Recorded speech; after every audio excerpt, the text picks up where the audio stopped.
Hello children, as you know that today we are going to start the revision of synthetic fibers and plastic, and we will also do the revision of the next lesson also children, that is pressure. Fine children, so let me start with the revision work.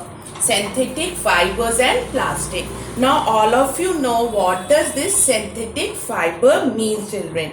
A synthetic fiber is a polymer of small units. It is a polymer of small units. I think so you all people remember a synthetic fiber is a small units of chemical substances. It is a small unit of a chemical substances. Fine children. Now each small unit, what is this small unit known as? This small unit is known as, what is it known as? That is known as monomer, and the small unit is known as monomer. The large chain formed of many such monomers. A large chain formed by many of such monomers. A large chain formed by these monomers. What is it known as? That is known as a polymer. What is it known as? This is known as a polymer. I am just writing here, that is known as a polymer. Fine children, in which, what does this word poly means? In which poly means many and mer means unit. Now what is a synthetic fiber? Synthetic fiber is a polymer of small units, and each small unit is known as monomers, and the large chain formed with the help of this many monomers, what is it known as? That is known as polymer. Fine. And in which poly means many. What does this poly means? This poly means many, and this mer is the units. Okay, now you have studied in this lesson about the synthetic fibers, then monomers, then polymer. Now this whole process, what is that whole process known as? Yes, I know you all know it. That whole process is known as polymerization. What is this whole process known as? That whole process is known as polymerization. Fine children, the process of combining small monomers to form a large polymer. The process of combining small monomers to form a large polymer, it is known as a polymerization. Now, from where does these synthetic fibers are obtained? Most synthetic fibers are obtained from coal, petroleum and natural gas. Coal, petroleum and natural gas. Fine children. Now, okay, I think so this is clear children to everyone. Now we will be discussing some of the examples of synthetic fibers. Now we are discussing some of the examples of the synthetic fibers. Okay, examples of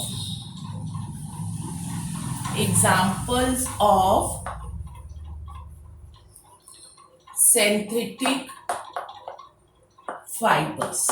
Okay, now what are that examples? You all remember that the rayon. Okay, then what was the second one? It is nylon. Third one, polyester. Then fourth one, It is acrylic. Okay, children. Now, what are there? This one. What are the?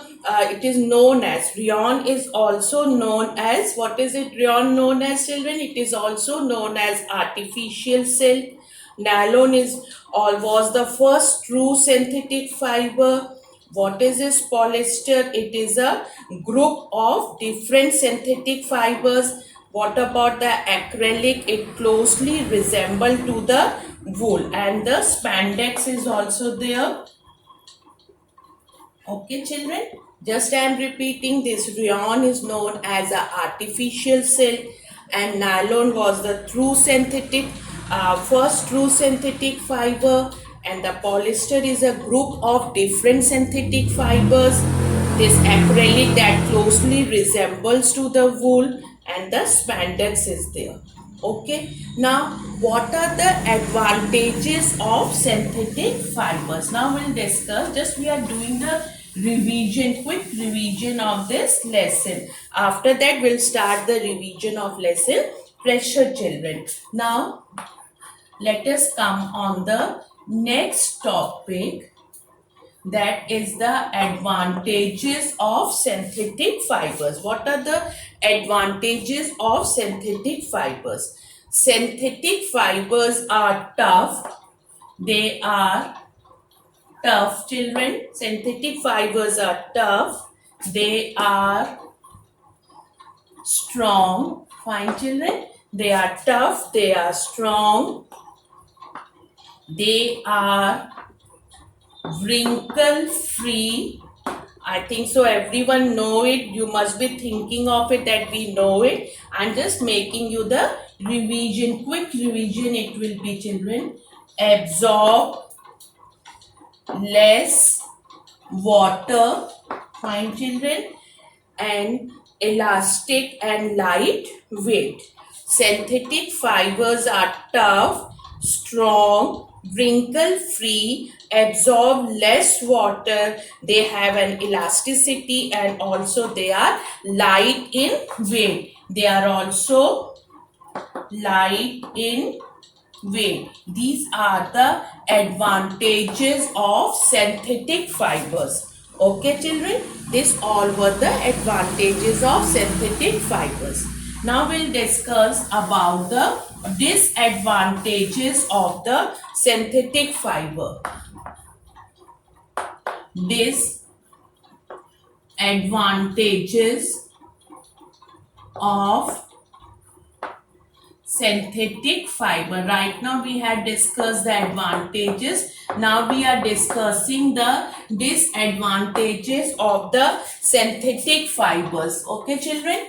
Now the disadvantages of synthetic fibers. Synthetic fibers catch fire easily. They catch fire. These are the disadvantages. These catch fire easily. Okay. Most fabrics, they are made from synthetic fibers, absorb very little moisture. They absorb very little moisture. They absorb very little moisture. These all are the disadvantages of the synthetic fibers. Okay, children. Now this all was about the synthetic fibers. Now we'll start discussing about, as you know, the name of the lesson which we have started, that is synthetic fibers and plastic. So this was a quick recap of synthetic fibers. Now we will discuss about the revision of the topic plastics, children. Okay, plastics are also polymers. Plastics are also polymers. In plastic, the arrangement of the individual units may be linear or cross-linked. We are discussing about the plastic, children. Plastics are also polymers. In plastics, the arrangement of the individual units that can be linear or cross-linked. Okay, now let us come on the types of plastic. As you know, the types of plastic, what are that? They are thermosetting and thermoplastic. Types of plastic. Types of plastic. It is thermoplastic. Thermoplastics and thermosetting plastic. Thermosetting plastic. Okay, these are the types of plastic, children. Fine.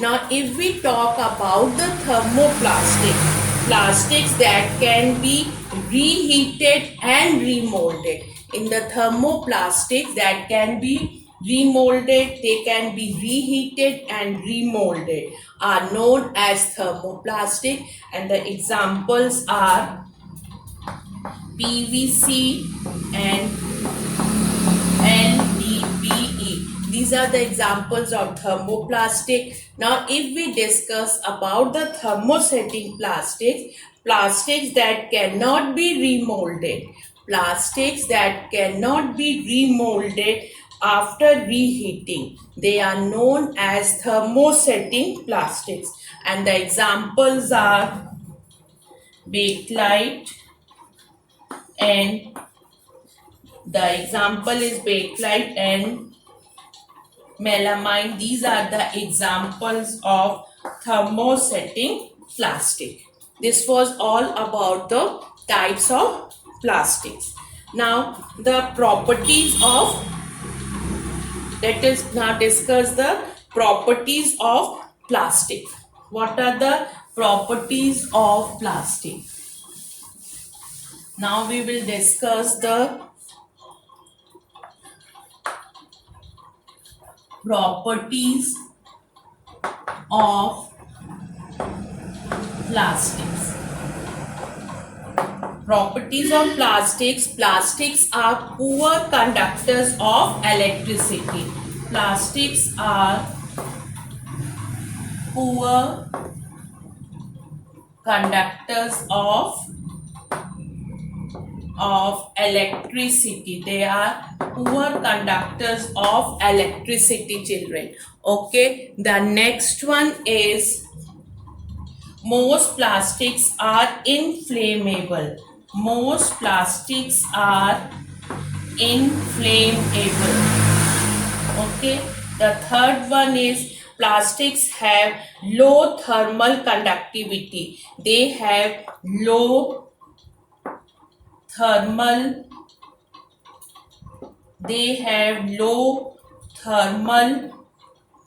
conductivity. Fine, children. Now the next one, they are insoluble in water. They are insoluble in water. Okay, now the fifth one, it is they do not corrode or rust. So what was the first? They are poor conductors of electricity. Second one, the most plastics are inflammable. Then plastics are insoluble in water.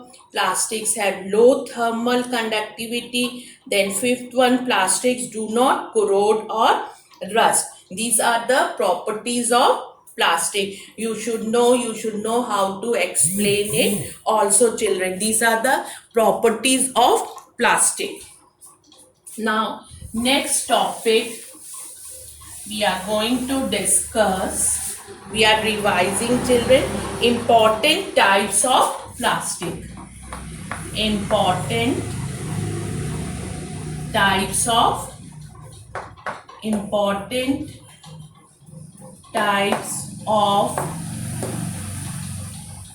plastics. Important types of plastics. You should know all the full forms also, children.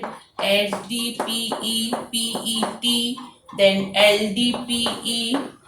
These all are the abbreviations. These are the different important types of PVC, PP and PS. These are the important types of plastic. Okay, now we will discuss about the plastics and the environment. After this, we are going to discuss about the plastics and the environment, children. Plastics and the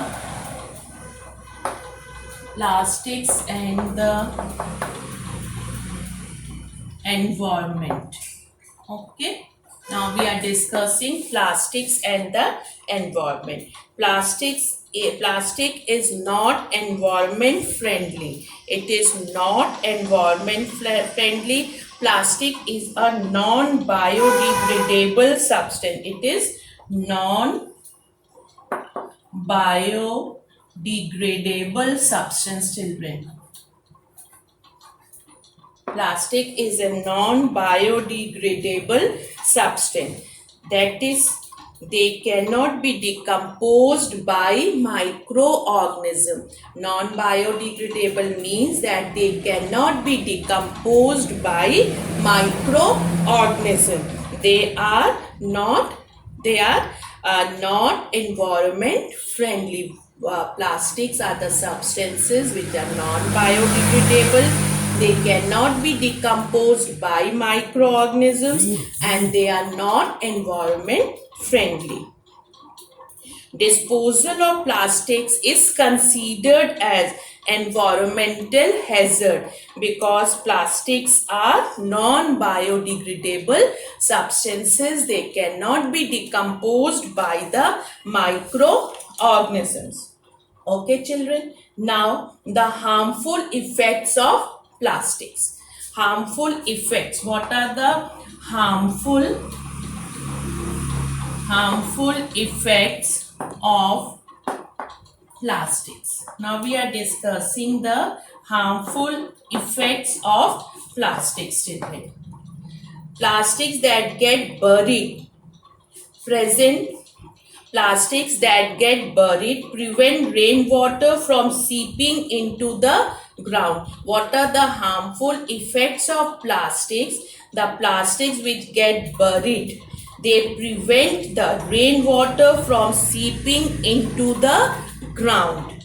Then burning of plastic, what does they release? They release the toxic gases. What does they release? They release the toxic gases when we burn the plastic. Plastics releases the toxic gases into the atmosphere, which may cause air pollution. Due to these toxic gases can cause air pollution and they also harm the aquatic organisms.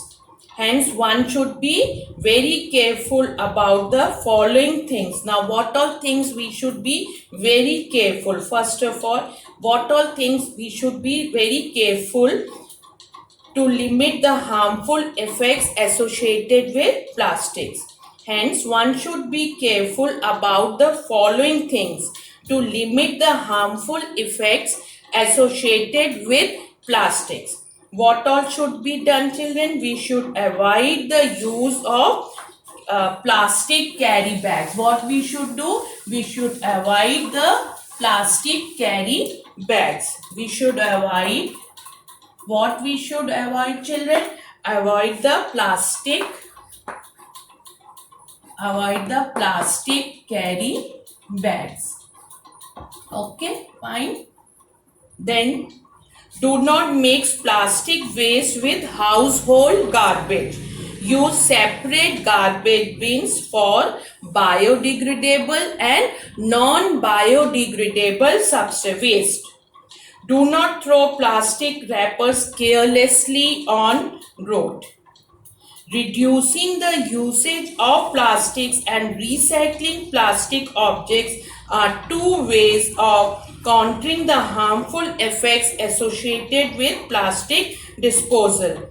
So what we should do? We should reduce the uses of plastic and we should recycle the plastic objects. We should not throw the plastic wrappers carelessly on road. Do not mix plastic waste with household garbage. use separate garbage bins. What are that separate garbage bins? For biodegradable and non-biodegradable waste, and avoid the use of plastic carry bags. This all was about revision related to the lesson synthetic fibers and plastic. Children, learn the lesson properly, and these were the main points of the lesson, children. Now we will start the next lesson revision, that is the pressure, children. Now we are going to start the revision of the lesson pressure. Okay, children? As you all know, what is the term this pressure is, how this pressure is defined as force acting per unit area. Force acting per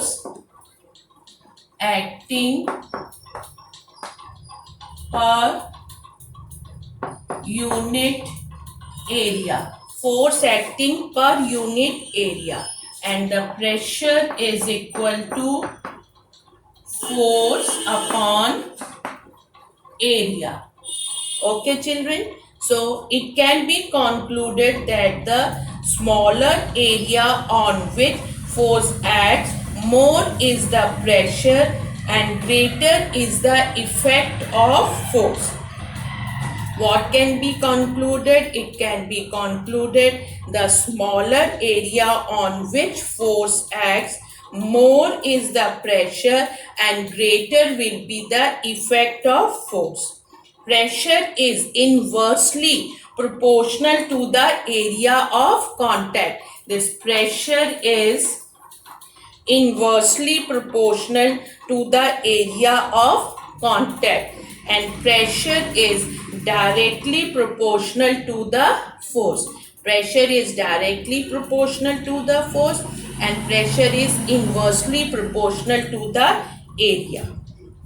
Okay, children? Now we will discuss about we are doing the revision. We are discussing the units of pressure. As the unit of force is, what is the unit of force? The unit of force is Newton. Unit of force is Newton. Okay. Now, and the unit of area. Unit of area is meter square, children. So, the unit of pressure is given as, unit of pressure is given as you know, it is force upon area, children. So, what is the unit of force? The unit of force is Newton. So, we are writing here Newton. Now, what is the unit of this area? Unit of the area is meter square. So, what will be the unit of this pressure? Newton per meter square, children. And then unit of pressure is commonly known as Pascal. The unit of pressure is commonly known as Pascal, children. What is it known as? It is known as Pascal. The unit of pressure is commonly known as Pascal, and 1 Pascal is equal to 1 Newton per meter square. This was all about the pressure definition, its formula and its unit, children. Now we'll come to the topic fluid pressure. Okay, children. Now we are discussing, revising fluid pressure. Liquids and gases are together called as fluid. Liquids and gases. Liquids and gases together are called as, what are they known as? They are known as fluids. Fluids exert pressure on all bodies immersed in them and on the walls of the containers that hold them. When an object is immersed in a liquid, when an object is immersed,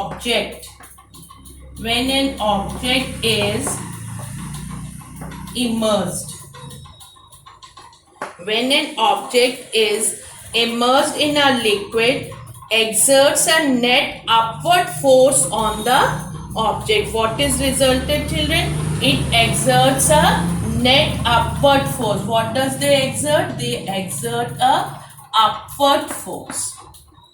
Okay, then this upward force exerted by the liquid determines whether the object will float or sink. Whether the object will float or sink, children. This upward force, this we are discussing about the upward force. This upward force exerted by a liquid, upward force which is exerted by the liquid, children. Now it determines whether the object will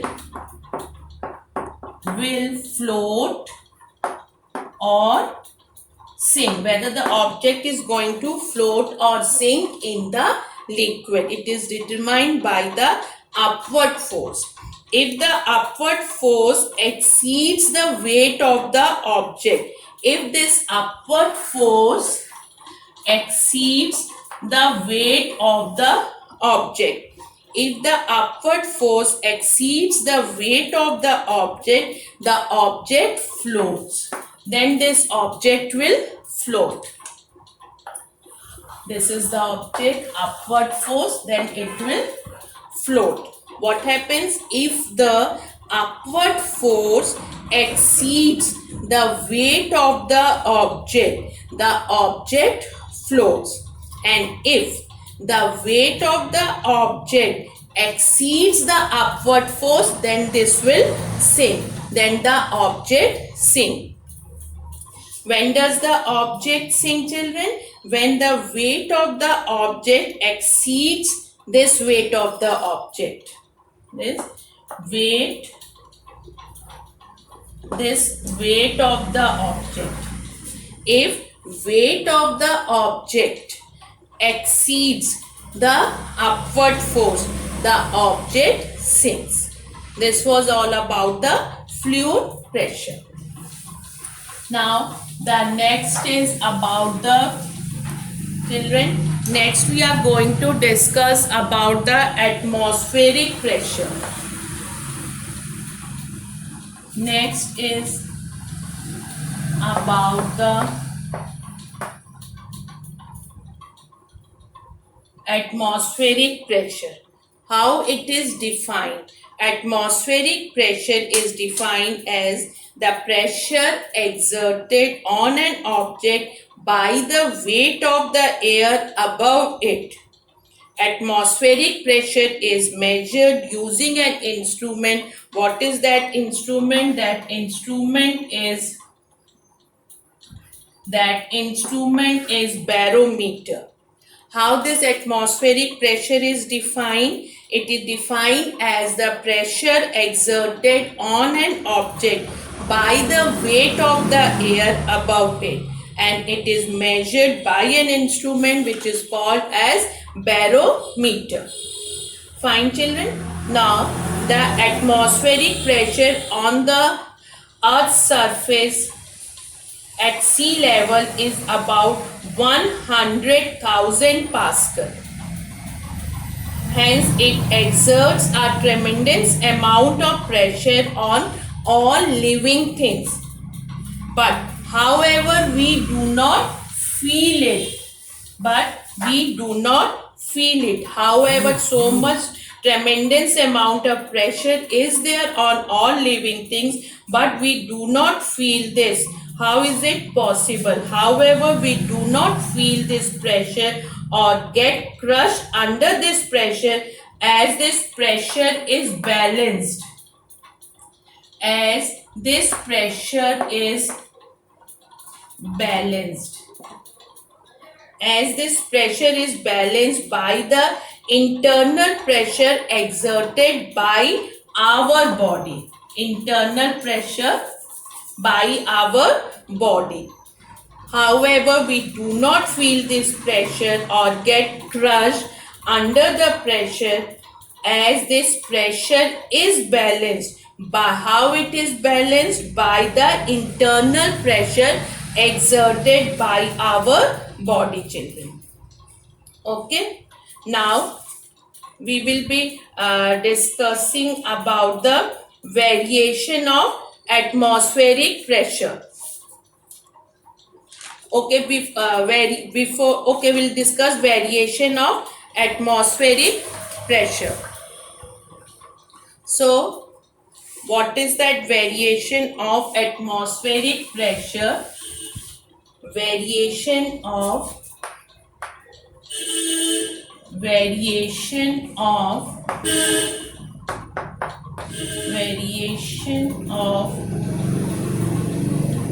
atmospheric pressure. Okay.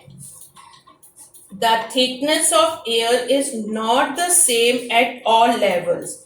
As we go up, the altitude, what is that altitude? That is the height increases, the thickness of air increases. This leads to decrease in atmospheric pressure. Hence, what is it, children? Atmospheric pressure is maximum at the ground level. When it is maximum, the atmospheric pressure is maximum at the ground level, that is sea level, and it is minimum. When it is minimum at the high altitudes. It is minimum at the, where it is minimum? It is minimum at the high altitudes. Minimum at the high altitudes. Okay, children. The decrease in atmospheric pressure, where it is lesser, children, where it is the minimum, it is minimum at the high altitudes. Now you must be knowing that the mountaineers and people living at very high altitudes, those people living at the high altitudes, they suffer from nose bleeding. What is the reason why they are suffering from nose bleeding? This happens because the atmospheric pressure on the mountains is comparatively lower. It is lower on the mountains than our internal body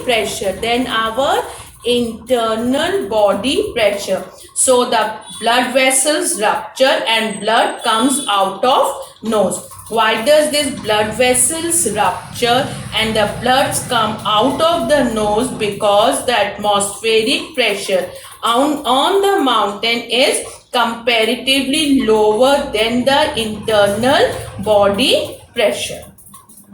This was the variation of atmospheric pressure, children. Okay, now next we will be discussing one more thing, children, that this one about the pressure. Next one, variation of pressure, children. We are going to discuss the variation of pressure. We are discussing now, we will be revising the variation of pressure. Variation of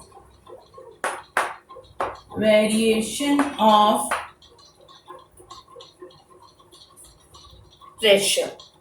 Now you know, increasing the area over which a particular force acts decreases the pressure produced. Increasing the area, if this area is increased, increasing the area over which a particular force acts decreases the pressure produced. Secondly, decreasing the area over which a particular force acts, that increases the pressure produced. as I have told you that pressure and this area are inversely proportional to each. Okay, children. Now we will be discussing about the this one numerical, children, calculating the pressure. You have to be very careful for calculating the pressure to get the pressure in Pascal. We are now calculating calculating the pressure.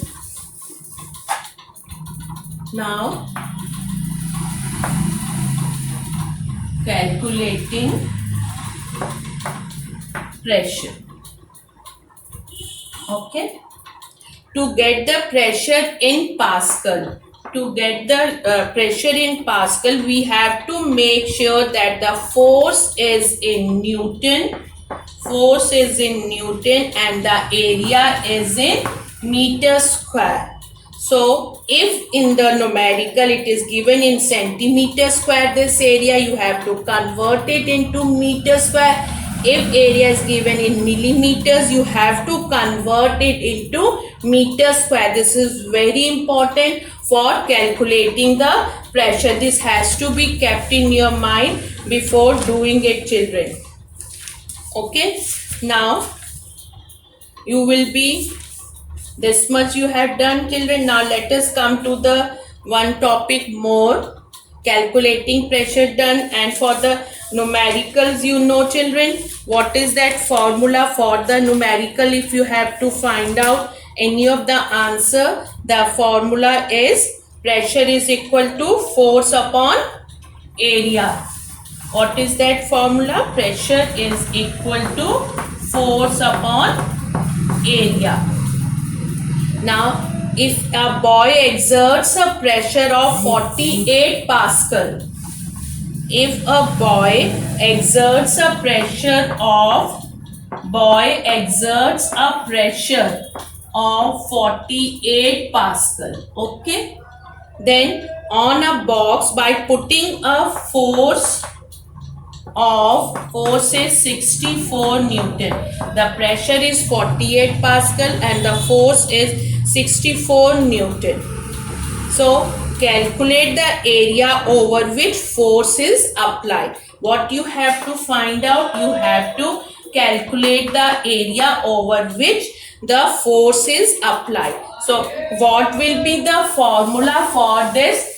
For calculating the area, calculating the area is equal to force upon, what you have to do? Force upon pressure is the calculating the area. So, you will just place it is 64 upon 48, that will be 4 upon 3 is equal to, you will do the calculations properly, children, 1.3 meter square approximate will be the answer. So, this way you will be doing your numerical, children. Okay, now we will be discussing about the next topic revision. What was left? It is measuring pressure. Okay, measuring pressure and variation of liquid pressure with depth. Okay, first we'll discuss the variation of liquid pressure with depth. Variation of liquid pressure with depth. Variation of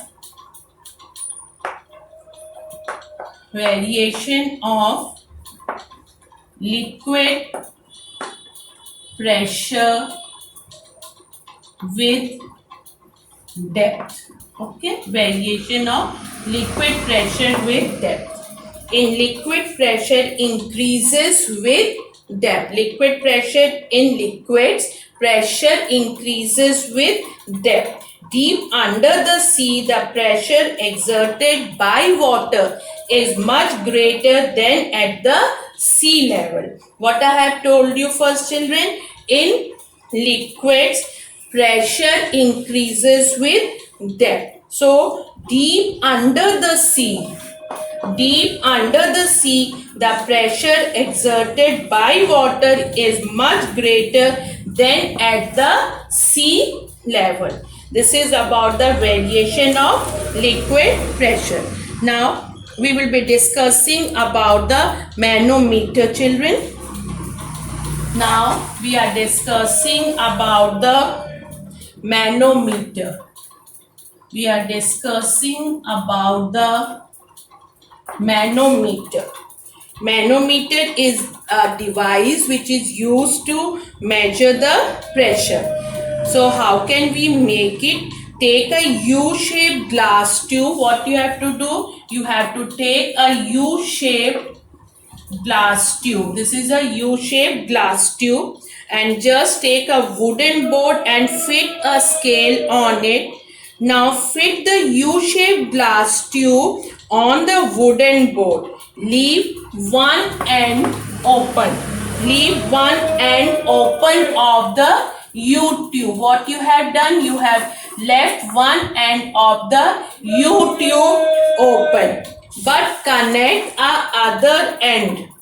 But the other end you are connecting it with the rubber pipe. The other end you can connect it with the rubber pipe. One end you have kept open. Let it be A and this one be the B. In the center we are having a scale. This is a scale. In the center we are having the scale. Now this is a rubber tube. Okay. On the other end of the glass tube. And now attach a thistle funnel on it. Attach a thistle funnel on it, and it is fitted with a, what is it? It is a stretched membrane. Fitted with a stretched membrane at the open end of the rubber pipe. Now when the glass tube is half filled, now you can fill this glass tube with the water. Half filled it is, children. Half filled, and in both the limbs you will find it is properly in the same level. It is half filled with the colored water. The level of the fluid in both the arms will be same. Now you apply a pressure on the stretched membrane. Here just you apply the pressure on the stretched membrane by pressing it slightly with your finger. Just you are pressing slightly with your finger. The liquid level in arm A of the U-tube will go down. This will go down. This will go down, children. The liquid level in arm A of the U-tube will go down, but the liquid level in arm B will go up. This will go up of the arm B. The difference in